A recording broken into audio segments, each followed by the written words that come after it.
I am the Tofu Golem. Please enjoy the video. You start by opening Google Earth and zooming straight to your place of interest.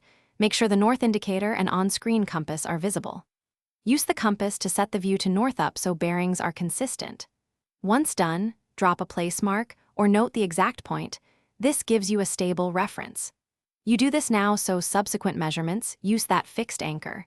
It prevents errors when rotating the globe or switching tools. You now use the ruler tool to get a precise direction. Pick line for a single bearing or path for a route with segments, then click the start point and the end point. The tool displays distance and the azimuth in degrees. Set units to degrees if it shows other units.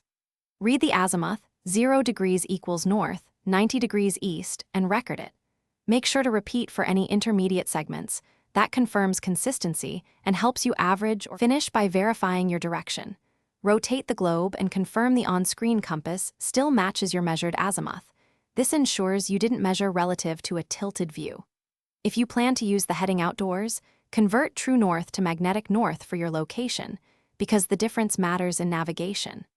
If measurements seem unstable, turn off terrain or re-drop the place mark. This fixes snapping errors caused by elevation or rendering, and then repeat the ruler step to confirm. Thanks for watching. Consider subscribing if we helped you today.